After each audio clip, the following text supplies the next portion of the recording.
Hey everybody, welcome back to the channel. So we're going into part 3 now of our outdoor bench project. And really the main thing I'm going to work on today is trimming down these big pieces of beech that we worked on in the last video. I've got to make a couple final trim cuts with the chainsaw before I can get these on the mill. And then we'll finally get them over to the sawmill and cut them up to make the pieces for our bench. So stick around and we'll get started.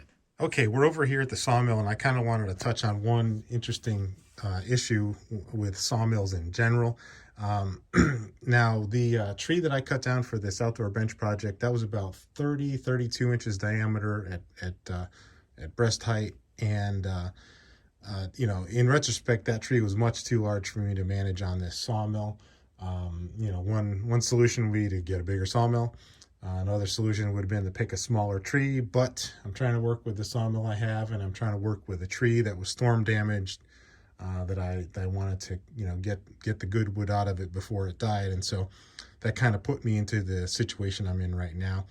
And so it's, as you've seen in the past video, it's been a challenge dealing with the logs because of their size and their weight, and also because I had to use an Alaskan sawmill to really break them down into a more manageable size for the mill. Well, it turns out I got to make a couple more trim cuts for some of those pieces I cut last time, and that's mainly due to the limitations of this sawmill. Now, this is the HM122. We generally consider this to be a 22-inch sawmill, but when they say 22 inches, they're thinking about 22 inches round and making smaller cuts off of that to square something up that really will be more in the ballpark of 16 to 18 inches. Okay, and in fact, if you look at the width between the blade guides on this sawmill, that is just a hair over 20 inches. And so 20 inches is really the maximum you would be able to cut with this sawmill, and that assumes 20 inches of something straight. If it's got knots, if it's weird shape, you're probably going to get hung up between the guides. So 20 inches straight width is the maximum cut for this sawmill. However, that doesn't mean you can mount that piece on the sawmill bed. And if you look down here where I've got the tape measure, and you look over here, I've got the clamp, and then over there's the log stop socket for the log stop post. Really, the maximum distance between those two is right around 16 inches, 16 and a half inches. And so that's really the maximum size of a cant or a squared up piece of wood that you can physically mount to this sawmill bed. And so that's a further reduction. We went from 22 down to 20. Now we're down to about 16 inches. Now you could get around this by building some kind of custom fixture to hold your wood down to the sawmill bed. It really just has to fit in between the wheels on the trolley and allow the trolley to pass by. But that's going to be a separate project. If I got into that, I probably would only use it one time. It would probably be specific to the pieces of wood I'm dealing with for this outdoor bench. And I just don't want to get into that for this project. So really the solution is going to be a couple additional trimming cuts with the chainsaw, and we'll get on to that next.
All right, so here's the piece that was cut off to be the top of the bench. And if you remember from the prototype bench we looked at a couple videos ago that I built about 10-12 years ago, the whole idea is to keep that curved bottom on the bench to give it a rustic lumberjack style look.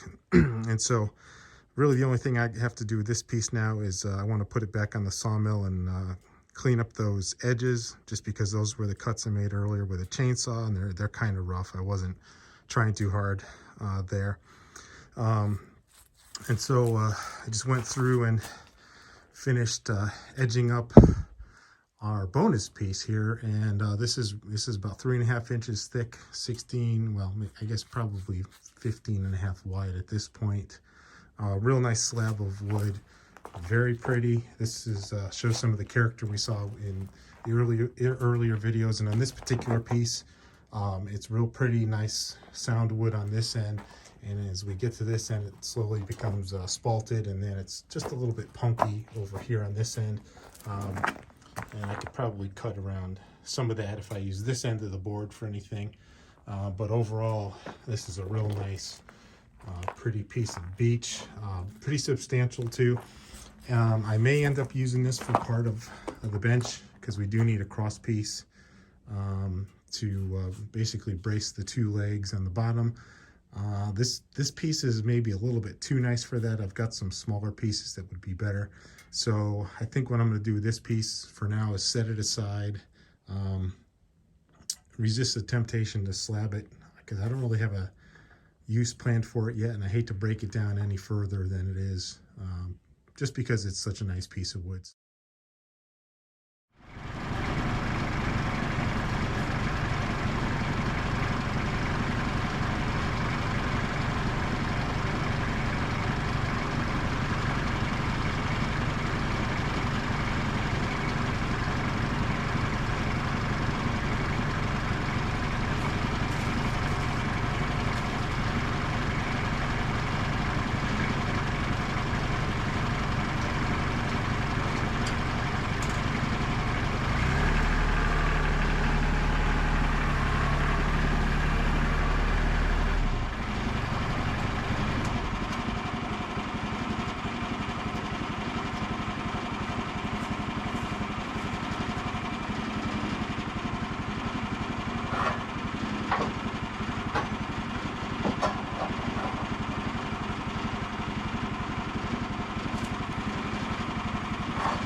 All right, so there's our finished seat piece for the outdoor bench. I'm going to really just repeat this whole process now on the other cutoff that I have over there that we trimmed with the chainsaw earlier.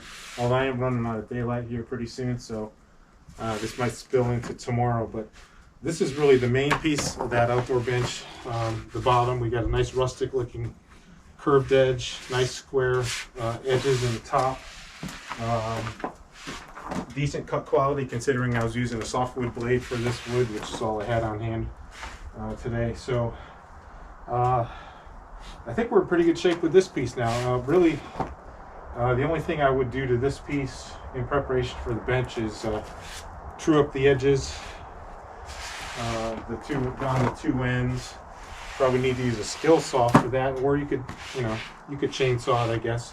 And then I'll kind of just ease the sharp corner here with a sander, probably. We'll get to that in one of the future videos, though. And I think that's going to wrap things up today. So the next video, we'll either come back and cut some more of the next top or work on cutting the legs from some of the smaller pieces of the beech tree.